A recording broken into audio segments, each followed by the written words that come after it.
नमस्कार प्रणाम। हम भोजपुरी का टुनटुन यादव और आप सबसे बता दें कि हमार अभी गाना आइल है सगरे चलेला चलाना अहिरान राजा के टुनटुन यादव ऑफिशियल चैनल पे जो रंगबाज के कही रहे में अहिरान लगा के डालल गल बा।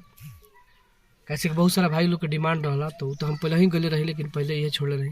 और यही हमारे गीतकार है जो गाना लिखते हैं, सारा गाना हमारा यही लिखते हैं सुनील सागर जी, और बगल में नंदन जी बैठे हैं और छोट भाई सोनू जी हैं यहाँ पे। ताका भाई, तो आप सब ऐसे ही प्यार बनाए रखिए। और ये मेरा टुनटुन यादव ब्लॉग चैनल है, इस चैनल को आप लोग ज़्यादा से ज़्यादा सब्सक्राइब करिए और भरपूर सपोर्ट करिए आप लोग। और बहुत ही बेहतर हमारे लाइव का सबसे बड़ा गाना होने वाला है सगरे चलेला चलाना रंगबाज राजा के। और आप सब एक बार हमारा कवि जी से कुछ बात करिए जा। बोली सर, जनता रवा कितना प्यार देता है, एक विषय में क्या कह सकते हैं हम ऐसा टाइम पे पूजा तरह के हम कुछ कही नहीं कि तब ये को हमका सही प्यार बनवले रहे के बा एकदम कि लौ चाह गह गह हम। और बहुत सारे फैंस लोगों का डिमांड है कि टुनटुन भैया आपका मतलब आर्मी लवर वाला गाना क्यों नहीं आ रहा है, आएगा तो आर्मी लवर नहीं मर्दे भाई। देखो लोग ये गाना लिखत ना तो गाना आगू रही आर्मी लवर वाला।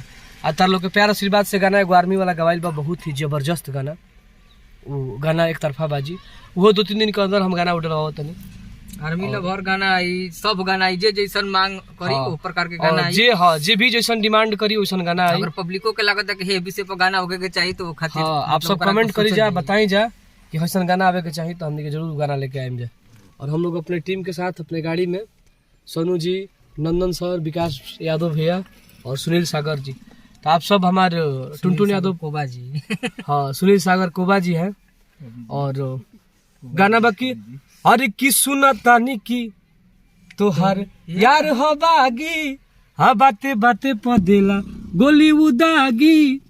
भाई आज तक तबली को पते ना चलल गोली बंदूक के तो ये कुल बात तारा ना पता हुई, हमारा तो सब पता बा।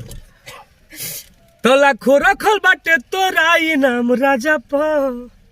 तब लड़की कहती है कि के करू भाखल बड़ू बेजान दी कोर्ट में बयान असगरो चलेला चलाना अहिरान राजा के अलोगवा अनमवा जानेला जमाना अहिरान राजा के। तो बहुत सारे भाई डिमांड कर रहे थे कि भैया रंगबाज वाला जो गाना गाए हैं ये अहिरान वाला होता तो और अच्छा होता, लेकिन वो गाना हम सर्वजनिक गाए हैं बोस, और अहिरान वाला लगा के हमने गाना डाल दिया है।